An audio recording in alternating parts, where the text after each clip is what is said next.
Hi, and welcome to a new episode of Behind the Uni, brought to you by the University of Gloucestershire, the podcast that covers everything to do with student life with your hosts, Hisham and Lewis. Let's dive in. Hi, and welcome back to the Behind the Uni podcast. My name is Hisham, and we're here at Oxstalls Campus presenting the Behind the Uni podcast, brought to you by the University of Gloucestershire, talking everything uni life. This is the second instalment of our live podcast, and today we're discussing ambitions and dreams at university, which I know is a big buzzword at the moment. But yeah, we've got three amazing students from different courses today to discuss their life at Oxstalls. So I kind of will go down the line, do the classic introduction, your name, your course, and what year of study you're at. So we'll start with you. Yeah, so I'm Frances Fox. I am on the PE and coaching course, going into my final year. Amazing. I'm Amy. I'm a marketing student in my second year. Hi, I'm Zane Felix, Sports Business Management in my fourth year now. Fourth year. Yeah. So before we get into it, fourth year because you did a placement. Because year. I did a placement, but it's Not third because year you studies, failed, yeah. Not because you failed a year. No, not at all. I've still got time now. Still got, okay, amazing. So yeah, for anyone who's watching, whether you're watching on YouTube or you're listening on an audio device, we are currently in the atrium of our business school, so you might hear some like background noises, like people talking. A tour might be walked past. That's fun. That's why we do it here. We wanted to bring you to the heart of our open days. But as we're at open days, there is hundreds of students around our campuses right now kind of thinking about next steps in their life, whether they want to go to university, whether university is for them at all. And I kind of want to kick off by talking about your journey to where you are here now. So Zane, we'll start with you. Okay. Have you ever wanted to go to university? Has this always been like a main goal for you? It's such a hard one because I think for me at the start, when I was in sixth form and everything, I knew I had to go to university just because my parents said, what are you going to do? You go to university, then what's that after that? What's your job? What's your dream ambitions? I literally had no clue at all. I knew I probably wanted to go into sports at some point. What in terms of sport, I had no clue at all. So I think in sixth form I took for my A-levels biology, psychology, maths and PE, obviously. I was like, okay, I'll do physiotherapy. That sounds intense. It was intense. And I did physiotherapy, so I thought, yeah, I'd be good at biology, I'd be fine. Absolutely hate biology, just can't stand it at all. So that ticked off the list straight away. Then I thought about psychology, sports psychology, because I'm doing PE in psychology. Then I think you had to do at least a master's to become qualified in the UK. And I was like, I don't really want to spend that much time at uni, to be quite frank. And then I was looking at courses, frantically looking for them. And I saw this pop up for sports business management. I thought, I'll give that a go, see what happens. And came to open day about however many months later, and then the rest is history, I guess. So you came to an open day? Yeah. Do you remember how the experience was for you? A bit nerve-wracking because Okay. I mean this school literally just opened, I think, by the time I went to my open day, about 2018, 2019. So it's a bit nerve-wracking seeing all these different students, probably people thinking, oh, they must be better than me, they must be better sports than me, they must be a bit more switched on than me, blah, blah, blah, blah. And then obviously I go into course talks, saw my lecturer for the first time and everything, and I saw my lecturer over there, Sarah, who went through my personal statement with me and then kind of said, look, you'd be absolutely amazing for the course. We'd really like you to be there. I think that warmth there kind of broke that barrier between saying, you know what, I'm not really sure about uni, and saying, yeah, I really want to go for it. And that's probably the reason why I actually came in the end, to be honest, yeah. So like a conversation with your now lecturer. Yeah, almost like my uni mum as well, to be honest. Your uni mum. I've said that before. I'm sure he listened to this, but Paul Wiltshire in the journalism department is like my therapist. I'm doing my master's right now, and I'll go to him and be like, I don't know how to do this. Yeah. But it's really, really cool that you said that like that. And now that journey kind of continues from that open day to now. I will say this now because I think this will happen a lot. We did not pay any of these students to say anything that they're going to talk about today. They're here because they kind of like love the community and they want to talk about their experiences. Amy, what was your journey like? Because you've had a different one to say. Yeah, so when I was in sixth form, I had no clue what I wanted to do. I was always thinking about university, and I couldn't pick between teaching or maths or economics or business, and so I kind of decided, right, I'll take a little break and I'll come back to it later on. I fell into events management and I did that for just over 5 years, and then when COVID hit, I got ill and am now class disabled. So the conditions that I got, I was taken out of work for over 18 months. I went from a really, really busy events management career to then being bedbound for about 18 months. And it got to the point where I was so bored. I'd come to the realisation that I wasn't going to be able to sustain the event management career. So I had a long, hard think about what I could do in terms of career change, and decided to come into university to sort of start that journey off. I think that's really cool and quite brave, especially like your disability is a whole different ball game, but also just I think a lot of people that jump from an established career into education in general is so daunting. Yeah, so it was, because I was worried about am I going to be able to keep up with all of these 18-year-olds that have they've just been at sixth form, they're already they've just come from education, going into education again. I've been out of education for so long. Am I going to be able to keep up? But just kind of threw myself into it. That was the best way to do it, really. And how because you're in your second year now. Yes. So you finished your first year, kind of wrapped it up. Yeah. How now where you are, do you think that you're keeping up with the 18-year-olds? And I was surprised that I wasn't the only mature student on my course. So there are a couple within marketing and the business degrees, and it's quite nice that we can kind of relate to each other on going from having a career to coming back into education, but we all just kind of fit in with all of the 18-year-olds as well. It's not like this massive divide. No. Everyone just kind of fits in together, which is it's lovely, and we all kind of learn different things from each other, because like me and the other mature students can say, oh well, back in my day, and the younger students are obviously more in tune with like younger trends, so we're picking things up from each other. Yeah, I'm air quoting the mature student phrase. Yeah, I'm not that old. Yeah, but like I always say, it's like the classic over 25s category in X Factor. Like it encompasses a wealth of like experiences for people that were in the industry and now kind of like take the transferable skills back into education. So I think that's really, really cool. And Frances, what's your journey been like coming here? So I probably took more of a traditional journey coming to university. So I did come straight from college. I was never going to come to university. It wasn't in my plan at all. So last minute I decided, let's go, keep all my options open and see what uni has to offer. So I didn't quite go through clear, and I wasn't quite that late in the year, but I was certainly a lot later on.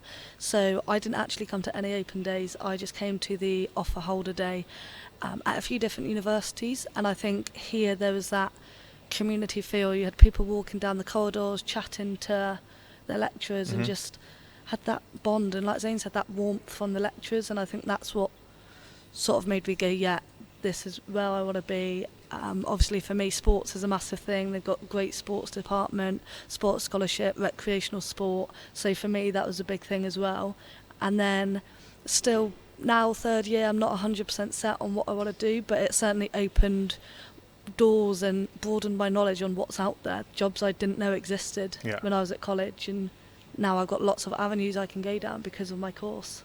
It's so interesting that you say that you made your decision at an offer holder day, because that's something, I mean, we've not discussed this, and again, we've not paid any of these students to say any of that stuff. It's just really interesting that you bring that up, because not many people know that universities do offer holder days, because like you see adverts for open days, like come see what the university's like, but offer holder days are actually more focused around you as an individual and what you'll be doing at university once you've received an offer.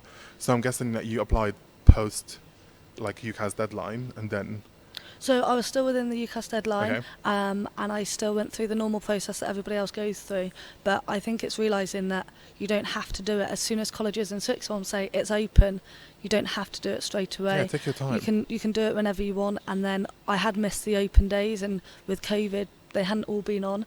But then the offer holder day, I was able to go down and meet other people that might be on my course, meet the lecturers, do a practical session, and then at the same time do sort of similar things to the open day in terms of see the accommodation, do a campus tour, Get the do all vibe. those things, get the vibe of the uni as well. So I sort of just merged it all into one, really. Love that. See, that's efficient. Did you meet anyone on the offer holder day that you're still students with right now? Yeah. There's cool. a few of us that are all still together on the course, looking at next steps, applying for different things. All of us sort of going down the same route as well. And then lecturers, again, the same lecturers that took that offer holder day, and now my lecturers, personal tutors, dissertation tutors, and things like that. So it's really nice having those close bonds, I think. Yeah, because I think we refer to friends and people that we know at university as family, and I'm sure that you've heard that term thrown around a lot, but it is kind of like that. I want to open this conversation or question to all of you. When it comes to that family aspect of university, do you have a go-to person, whether it's your uni mum or anyone that you're whether you're struggling with something academically or mentally or anything, do you have that person that you go to? We'll start off with Francis right here. Yeah, definitely. And just because you've got a personal tutor or a senior tutor, all the lecturers are open to chatting, and if you feel a bit more comfortable with one of them, they'll talk to you, even if it's not necessarily their role or their job title. So there's lots of people that will help, and they'll point you in the right direction, even if they can't help. Like Aimee mentioned, the disability team, the Your Future Plan team are really, really good at supporting.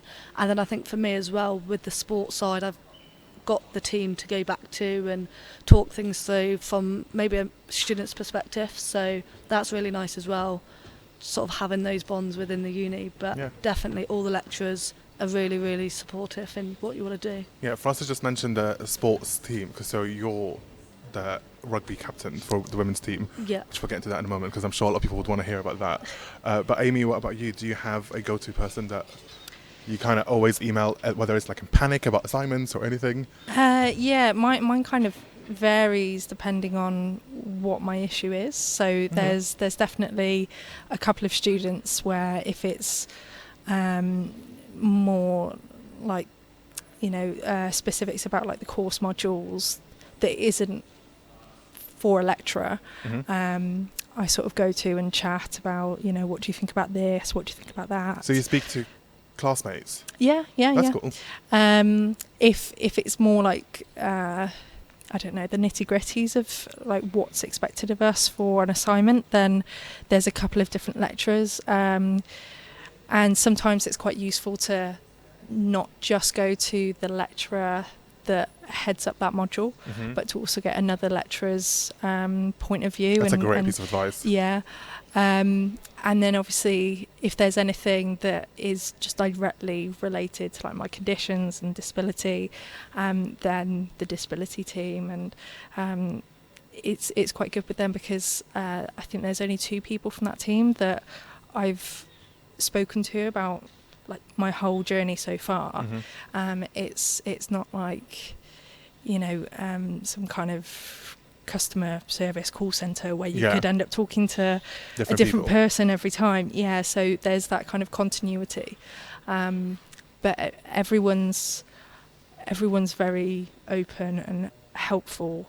I've never had an issue and come away from speaking to somebody thinking, that didn't help at all. Yeah. There's always help around. Amazing. And Zane, what about you? Yeah, I was just going to reiterate what Aimee just said there. There's a plethora of people that can help you out, and there's always some sort of solution. It might not be the right answer you want, but it is some sort of solution that gives you that bit of progress and what you're looking for. But I think for me, I did mention Sarah over there, or even Steve as well, who basically kind of help out with the whole sports this thing, because they've understood my whole vocational career and also my academic career as well. So they understand me inside and out from that perspective. But in terms of actual students, there's one guy, he actually came in probably slightly later, he came in second year, Musa, he plays rugby with me. He understands me inside and out quite well. I love that. Go on nights out all the time and everything like that. So in terms of discussing everything, he's great. He's currently doing a master's now, so he's definitely intelligent enough as well. And then if not, there's a guy that just left last year as well, Callum as well. He used to play rugby with me. Just like a big bear. I love him. I miss him. But yeah, made me cry the other day. He came back last week. Literally brought me to tears because he literally surprised me out of nowhere. But yeah, I'll say those 2 are probably the biggest students. But like Aimee said, there's loads of people that can help you out. It's definitely, I mean, I definitely resonate with the whole idea of like having those like friends that you can fight with, whether it's in academic issues or even just as simple as like I need a hug or kind of like things like that. And I think you two, because you're kind of like wrapping up your university, you're about to kind of experience that emotional release of when you not say goodbye, but you know, when you're like, okay, oh my God, this is like ending.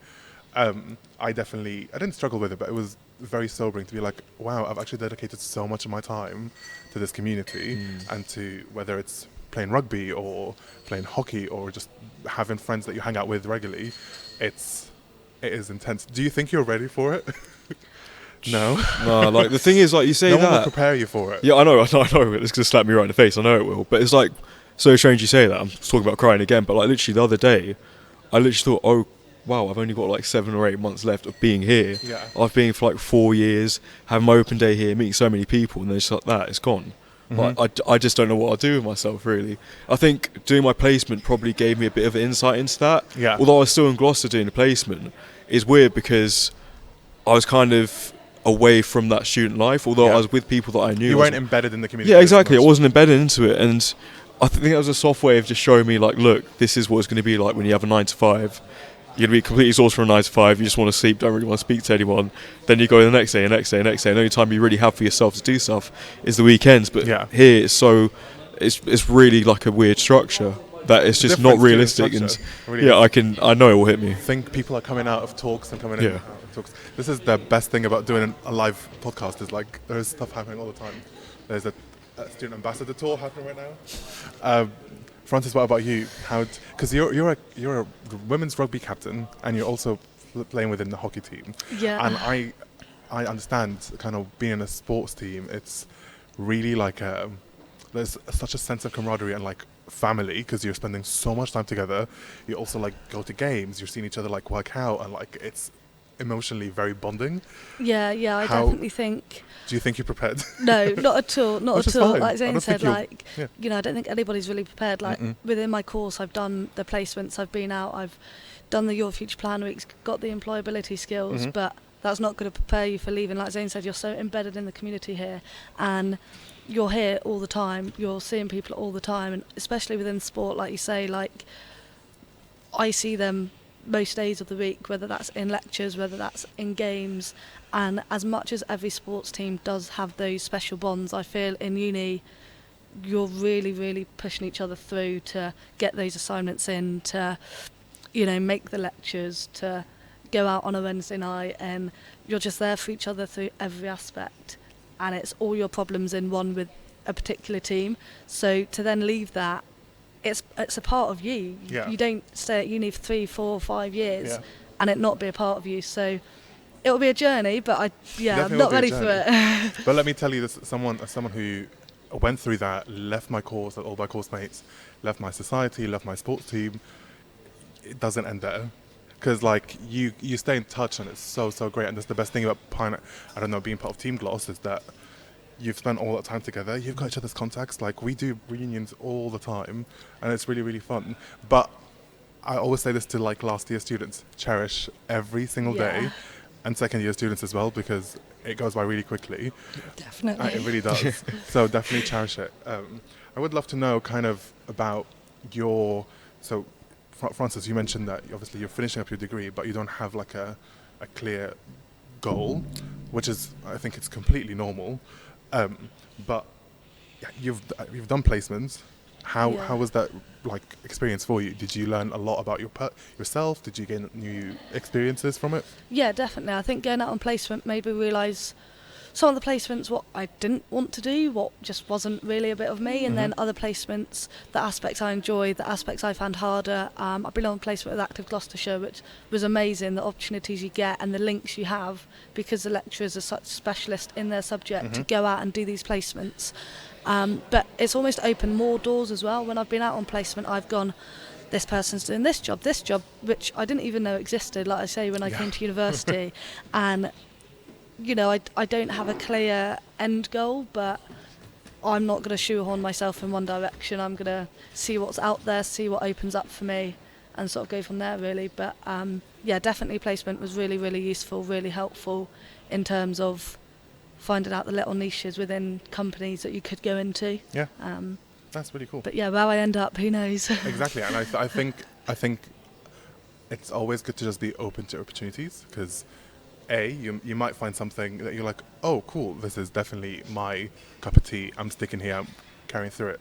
But then you can also learn about yourself and what you don't want to do. That's equally as important, I think, and not a lot of universities talk about it.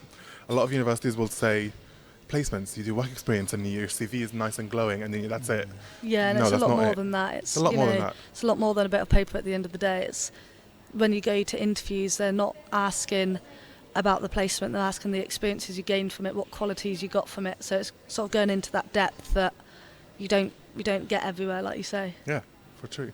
Aimee, as someone who kind of was embedded in an industry and then decided to kind of like switch careers, although I do think events and marketing go very well hand in hand. Yeah.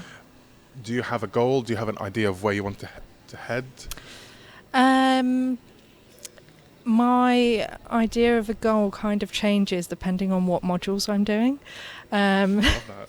So as I'm going through the year, it might be doing some module which is more consumer behaviour related. I'm like, oh, this is so interesting, and then we'll be doing something which is more like creative and advertising and branding related, and then I'm like, that's what I want to do. So I'm kind of same, keeping an open mind, and I've kind of learned from experience. I didn't plan on having an event management career. I just kind of fell into it. So as an event manager, I was very, very sort of strict with goals and plans and deadlines and setting timelines for myself. Yeah. And since then, I'm trying to make myself more open-minded and just go with the flow and see what happens. And by the time I graduate, I don't know what jobs will be available. So, there might be a job for a particular brand that I'm like, oh, well, I really want to work at that company. So I want to give that a try. So, yeah, I'm quite open-minded as well. I like that. Just going to see what comes along. And exactly, and like it's so interesting to say, for you to say about the idea of like changing your mind during the modules, because I definitely was like that. Like I remember doing a presenting module, and I was like, oh my god, this is me. I'm going to be on BBC Breakfast. That's my future. And then I did a whole like magazine design module. And I was like, wait, this is like, I've never even thought about being so like in the background, behind the scenes, putting things together. And I started developing those skills. But the best thing about it, and I don't know if you agree, is that when I left university doing all those different experiences, I was like, I have enough tools in my arsenal right now that I can start a job and be like, I know how to do this. Yeah. Do you obviously you're kind of beginning of your second year, so you've still got about a year and a half to go. But do you feel like have you been working to like live client briefs that you kind of feel like you can take a brief and kind of disseminate it and make it your own and actually execute it? Yeah, so what's been amazing with some of my modules is that we've some of the assignments have been based on live client briefs, so it's all been fresh information, real world experience, and we've had the opportunities to talk to these companies about their business and kind of work on our own projects from there, which has been really, really interesting, and I can use that as experience on my CV and in interviews in the future. So yeah, I love that, absolutely love it. It's definitely so cool. And there's other opportunities like with the Marketing Society. We work with local brands to work on projects. That's cool. Yeah. So last year I worked within a team on a project for a local vegan fashion brand, and doing some influencer marketing for them.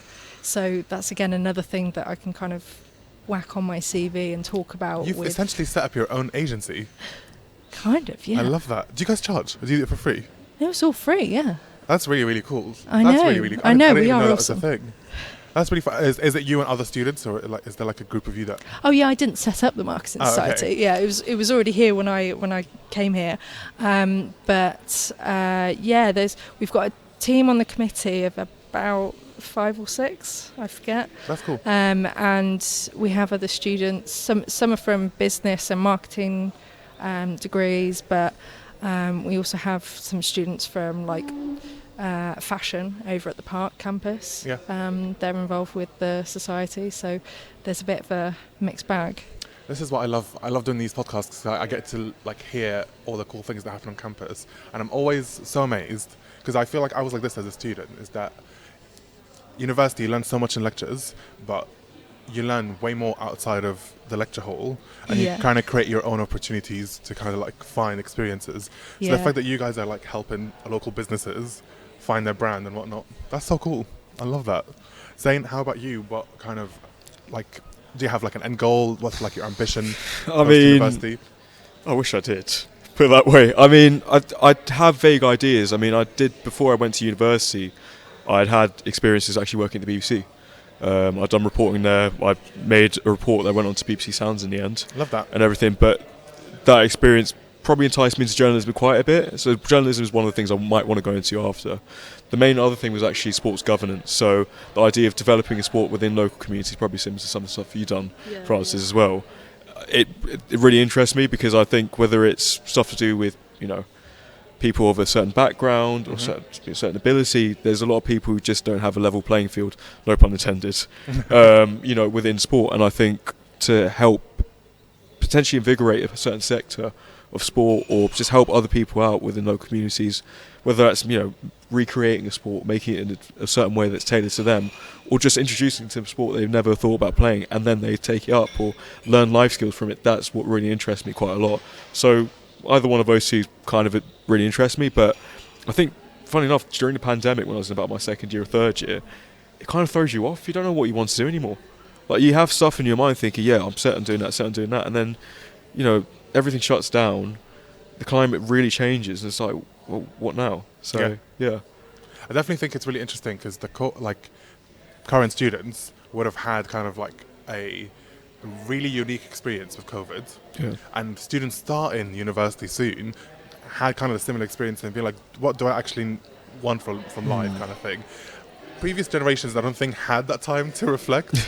And I remember, like, I changed careers during the pandemic, drastically changed my career, but a lot of my skills were so kind of went hand in hand with what I wanted to do that it worked. And it's really interesting for you to say that you kind of like have very different interests, like journalism and governance. Yeah. But it's cool because obviously you must think that you know how to feel you can adapt to both situations. Yeah, and I think even so, like when I was doing that stuff with the BBC, it was based on the lack of sport in sixth form colleges. So I was trying to explore that type of stuff. So, you know, whether it's I can maybe potentially meet both types of things, so kind of investigating stuff behind the sports, if that makes sense, or, you know, just going into one of those sectors separately. It's one of those two, and I think they're core interests for me, at least. Yeah. I must say, because obviously we are in the middle of the atrium and it's quite loud, so if you're listening to us on audio, head to YouTube. There are subtitles and whatnot, so you can hear us and read us better. Francis, I want to also talk to you about, again, the idea of outside of lectures. So you're club captain of the women's rugby team, which in itself is like a job. Yeah, definitely. And I'm sure you'll agree. Yeah, no, it's definitely. I would love to hear your experience about what kind of lessons outside of actual training and like physical like lessons that you've learned, what lessons as being like a leader for a women's team, kind of what challenges that you've experienced that kind of helped you just better yourself or learn more skills. Yeah, so obviously being club captain this year has been it's a massive role, like you say. It's not an easy sort of here we go. It's been spent the whole summer sort of talking to sponsors, emailing sponsors on the phone, and I think that's where that professionalism that you need in the working world links in really nicely. Having those conversations, wording the emails correctly, because ultimately we're trying to get sponsors, we're trying to get people involved with women's rugby. Obviously it's a massively growing sport at the moment and we want people to be involved with us, but we want to give something back as well. We don't want this sponsorship to be a one-way thing, but having those difficult conversations where people aren't always happy or you need to come to agreements has really helped those sort of communication skills, those leadership skills like you say, and then within the team it's you're the person to go to. You're the person that's sort of got the answers, and getting the information across to the girls about here's how you buy kit and things like that is key. But also it's just not taking that power, I suppose, outside of context. You're still there, you still train with them, you're still on the field with them. You're still on the same level. You're still on the same level, and I think that's really important as well, that we're all in it together, we are a team. And then obviously within the team we've looked at different campaigns, especially being a female sport, so we've looked at Her Game Too, so looking at sexism in sport and engaging with those partnerships. For varsity last year it was Never Okay across the university, so looking at that safe, inclusive environment, that nobody should feel like they're being harassed or bullied or assaulted, and things like that come into sport that you do hear about in lectures, but it's a physical, you're out there learning doing about it, experiencing it, signing the agreements with partnerships is really good as well.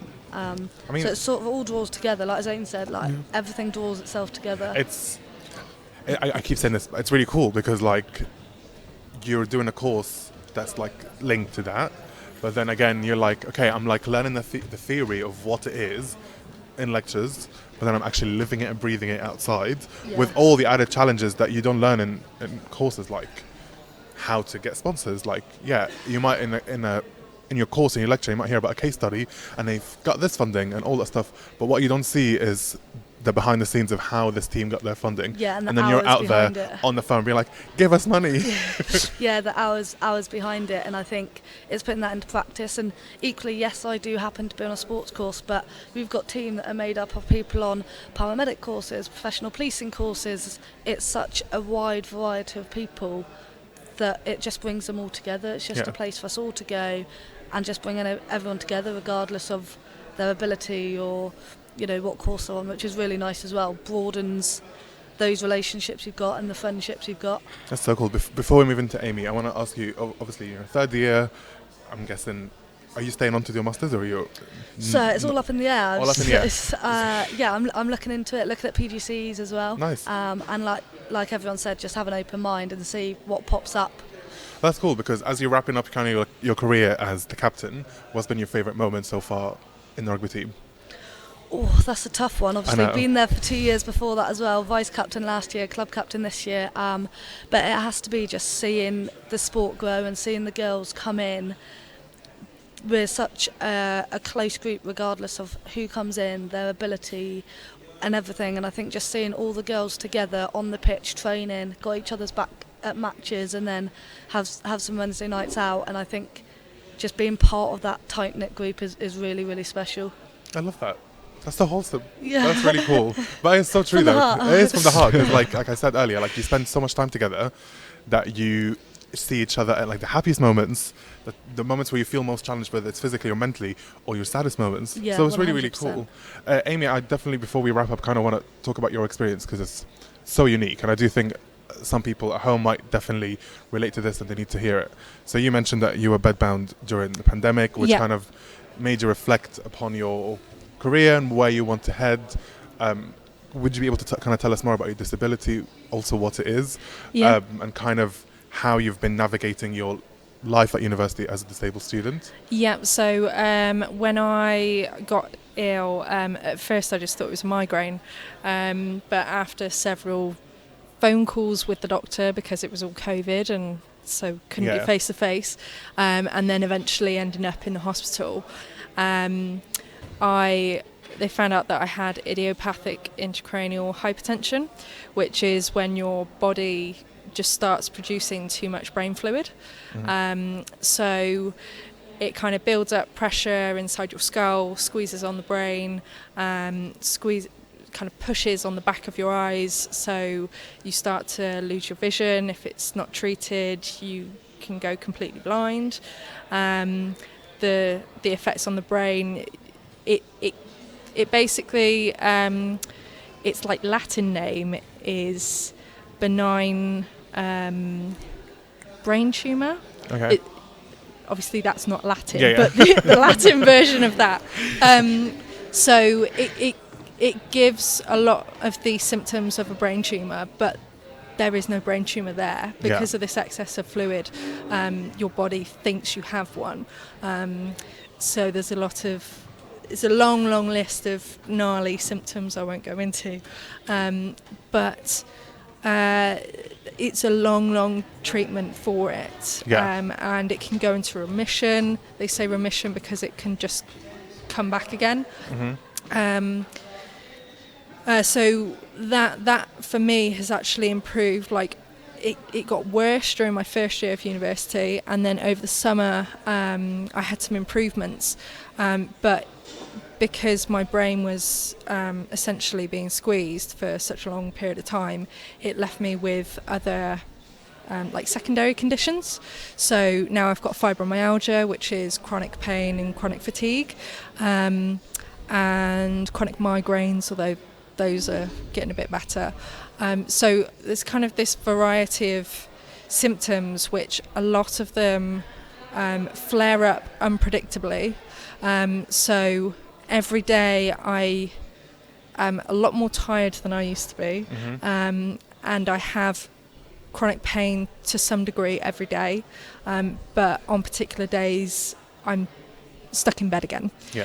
So in terms of my university journey so far, it's I really didn't know what was going to happen in the first year, and there were a lot of people that were close to me that weren't sure if I should come to university, because would I be able to, keep up with it all? Would I be able to attend all the lectures? But I've never been secretive about my disabilities. I've always been a very open book. Yeah, which I think is, honestly, I'm going to let you finish, but I think it's so brave. And it's so important. To me, it doesn't seem brave. I've just always been an oversharer. But yeah, so after having a lot of very open and honest conversations with all of my lecturers, every lecture I had, I basically just went into detail of this is what I have, this is how it affects me. Yeah, catching up to speed, like. Yeah, and not everyone has to do that. If they have a condition, they could just go straight to the disability team, and they will sort of handle conversations on their behalf. But for me, it was just easier to go direct and have these conversations with everybody. So what the university does, which has been an absolute godsend for me, is the vast majority of my lectures are recorded, just so that students can catch up at a later date on the content. And for me, that means that when I miss lectures, I can catch up sometimes even that same evening, depending on when it's uploaded. So I feel when I have my bad days, I feel sad because I'm not there with the rest of my students, and joining in with the conversations, and kind of having that independence of being on site. But I don't miss out on any of the information. It doesn't affect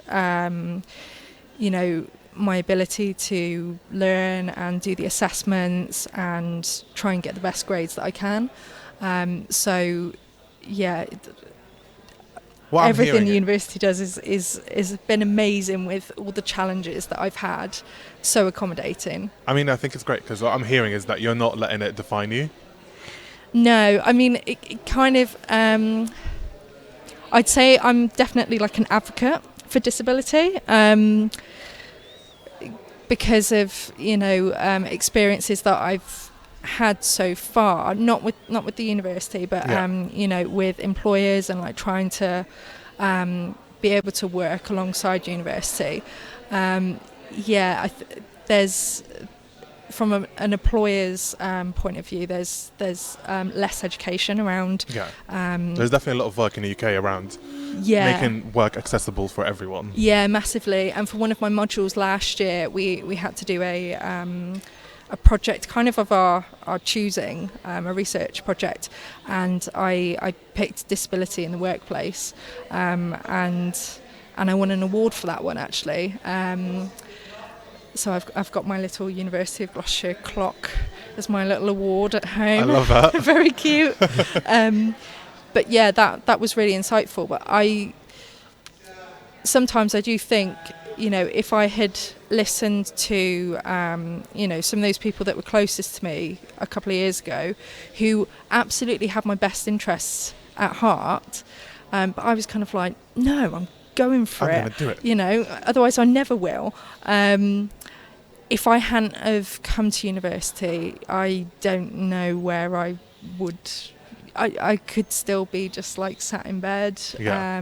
My mental health was not good then. Coming to university brought up my mental health so much because it was something for me to do. It gave me some independence back, and gave me some control over my disability, and saying, yes, it's not going to put me in this box.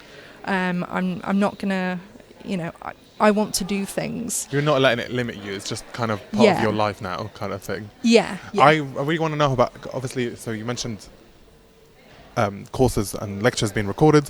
How has it affected your assignments when you have those, I'm going to air quote it, bad days? Yeah, so for only a couple of assignments, it's more like group assignments. I've had more challenges because of, being able to meet up with the rest of the students. Yeah. And myself and the disability team, they've been really supportive and have looked at alternative assessments for me, so that I can still get the marks and, deliver against all of the criteria that's needed for that module, but to do it in a way that works around some of those challenges. So it's like more bespoke to you. Yeah, That's cool. It's a very, very similar brief, but it's just kind of more adjusted, or it's more like the way that the assessment is delivered. So like group presentations, that is a bit of a challenge for me, because if I have a bad day that day, I can't turn up. And those assessments are usually, they're done on that day. If you don't turn up, you fail. So that obviously puts me at a very big disadvantage. So it's, I've had an alternative assessment where I've pre-recorded it, and then I've sat down with the lecturer and we've gone through Q&A and stuff like that. That's cool. So that, it's all like part of a process, and if that applies to any students, they need to get on the ball like at the beginning of the year, and have those conversations with the disability team like right from the get-go, because things do take time, but it's been so supportive, and what could have been a disadvantage for me, I've been able to get grades that I'm happy with, and produce assignments that I'm proud of. Yeah, that's cool. I mean, that's so important, and I think, again, I've said this on the podcast a lot. University is kind of an individual's own experience. Yeah. Obviously, a lot of people will do the same assignment, but everyone has a different point of view. Like you, because of the way you live your life, you're like, okay, I'm going to do something that relates to me, and that you understand it more. And I'm sure it applies to you too. But what you put into university is what you get out of it, and as long as you're proud of what you're doing, then that's great. I'm really conscious of time, and I want to wrap up in a bit, but something that we ask all of our guests, first of all, thank you so much for joining here, taking the time out of your day on a Saturday, but I would love to know, what is the most student-y meal that you've ever had? Which I know it's a really weird question, but we like to ask everyone because we've had some interesting answers. When I say student meal, I mean you towards the end of the month, the coins are low, the funds are low, you're kind of scraping for whatever's in your cupboards, you're like, I need to eat something. What's everyone's go-to? Do you know what? I wouldn't say I have a go-to as such, but the one that sticks out for me, very first night out at university in first year, when we were allowed out because we weren't under lockdown anymore, and we went to, so I was living in Gloucester, based at Oxstalls, went to Gloucester Grill. Yes, okay. Love the Gloucester Grill. Yeah, don't recommend if you're not a student, but it was, it was an experience, and that one stuck with me. I love that. Yeah. So that's a good student meal. We've had some we've had bread and water, which is, till this day, I think is probably the worst one. I'm looking at Rami, our cameraman. It's honestly, this student, I'm not going to out him. He was is in a rush and he was really hungry and he didn't want to make anything. So he got bread, which was stale. So in his brain, to hydrate the bread, he dipped it in water and ate that. So I don't think that's... Logical, that. But it's definitely not food, so I definitely don't recommend it for people. But yeah, that's like the level of student meals that we're talking about. So you saying you go to the Gloucester Grill? Just sticks out. That's not bad. First meal. What about you? Any? So mine, does it have to be whilst we've been at university? No. Okay. So this was, I think maybe when I was like 23. Yeah. And so you should have known better. yeah. But I was living on my own in a 3-bed house because I just split up with an ex. Okay. And I was kind of like, I don't want to cook, like, really? Yeah, like, just for for myself. And I really liked rosé wine back then. So my dinner was half a bottle of rosé with a Muller yoghurt. I love that. That's very French of you. I like that. Muller yoghurt's good though. Yeah. A corner? Is that, no, one of those, like, the circular ones. Yeah. Nice. I love that. Zane, what about you? I'm gonna go. Yeah, I'll go way back to first year then. I probably haven't done like a food job. I was pretty frugal, to be fair. Like, I can make £20 to £30 last about 2 weeks. Wow. If I could. So I was pretty good. But times were hard back then. Are you a good cook? Do you like cooking? I mean, put it this way: my mum taught me how to cook during the summer. I just didn't take anything in. Fair enough. So, I was basically at ground zero. Never used a toaster really. Like I was just that bad. Yeah. Really? So I was learning So I was learning for myself out there. And in fairness, I did make a few good meals, but like I said, that times were hard by this point. And I'd had some oats. Obviously, I make porridge with no milk. And I wanted like a decent breakfast. So I thought, I'll have the porridge with some oats. Just put some water in. Fine. Maybe there's a bit of sugar somewhere. I'll steal off somebody else. Yeah. They won't know. And I was thinking, there must be something else. I just saw like a baked bean tin, and no, it wasn't that bad. No, it's not going where you think. Finish off, because I want to hear what you're about to say. And then I poured it. No, I didn't pour it in. I didn't pour it in. I left it separate, but I didn't heat it up. I just yanked off the top of it, ate it from the tin, and then I had the porridge on the side as well. Everyone watching and listening. So you had on a plate hot porridge. Yes. Made with water, with a side of cold baked beans. Exactly. Do you know what? Nutritious and delicious. Yeah, they are underrated, but not with porridge. Well, you never know. Have you tried it yet? I'm not going to try it. I don't want to. I would encourage you to try it. I am A-okay. See, we've had some horrible ones. I think that's probably now going to be my penultimate. I'll take that. Bad dish. Yeah, we've had bread and water. We've had someone who simply had the audacity of just putting butter and the aromat like seasoning on bread and ate it as a sandwich. A butter seasoning sandwich. I love doing this podcast because every single episode I get a different answer. 2 weeks ago when we did the live podcast on Park Campus, someone's go-to meal was a cigarette and a coffee, which I don't recommend because again that's not healthy. And they said it with all the audacity in their chest, and I was like, no. So we would like to distance ourselves from that kind of diet. But okay, and then before we wrap up, I would love for you all to kind of wrap up your experience at UOG so far. Obviously, you're finishing up. You're halfway through, or just starting your second year. What's your experience been like at the university? You can use a word or a phrase. I know it's a hard question. Hard in a phrase or a word? Yeah. When we start doing the podcast, we ask people to do it in one word, which I think is just not doable. Impossible. So I've now opened it to a phrase. I would say an adventure. I like that. Yes. I like that because you've obviously ups and downs. You've learned a lot. Ups and downs. Take whatever avenue you want. Take the path you want. I love that. So yeah, gonna go with adventure. It's amazing. Aimee, what about you? I would say surprising and awesome. Surprisingly awesome. Surprising and awesome. Or surprisingly awesome. Okay, I like that. So, would you like to elaborate on that? Like, what part of it was super surprising to you? I think kind of like. I'm not talking about like the assessments here, but it was easier than I thought. Everyone says that. To kind which is so true. Because I kind of thought I'm going to be an outcast. I'm older. You know, I've clearly different. Yeah. No, it's just it's just a lot easier to sort of fit in, get into the swing of things. And yeah, I think after a couple of weeks, I couldn't imagine myself not being here.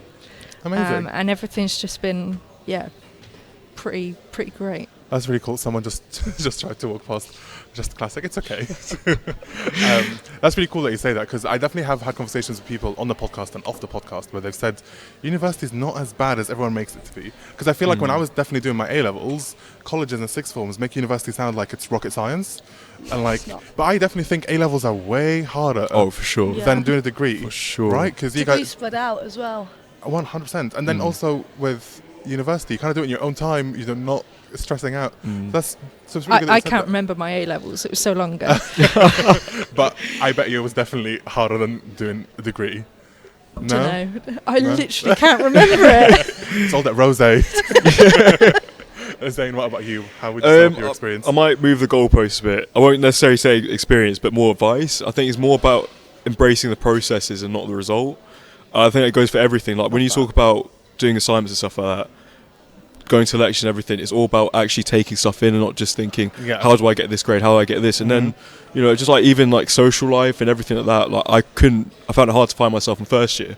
And I think for me, it showed, especially being second year in accommodation, seeing how first years acted, it reinforced the idea that literally don't think about trying to be the most popular person. Don't try to think about being just this person or that person, being the most relatable person, trying to be like a rugby guy, trying to be like this. Just embrace the process, trying to find yourself, pick up the piece from there, and then you'll honestly you'll benefit from that so much. I love that. That's such sound and wisdomful advice. I love that. Well, I mean, thank you so much for taking the time out today, and this has been great, and I'm sure a lot of people who are listening at home will find some sort of like nugget of inspiration in our conversation today. But unfortunately, that's all the time we have for today. In a moment, I'm going to ask you to wave at the camera like they do in CBBS, which I think is really funny. We started it off as like a joke in the first episode, and it's now kind of stuck. So we will do it in a moment. But as always, thank you so much for tuning into the Behind the Uni podcast, brought to you by the University of Gloucestershire. This is the second instalment of our live podcast here at Oxstalls Campus at the Gloucestershire Business School. As always, if you have any questions about university, starting university, or if you're worried about applying to university, drop us a DM on Instagram at Uni of Gloss. We're more than happy to help. We're always there for you. And yeah, if you're watching on YouTube, please subscribe and give it a like. And if you're listening on any form of audio platform, follow us, and you'll hear about us when we release new episodes. So yeah, thank you so much. If you'd like to, on the count of 3, that camera there will wave goodbye, like we're waving to school children. But yeah, okay, 1, 2, 3. Thank you. Bye.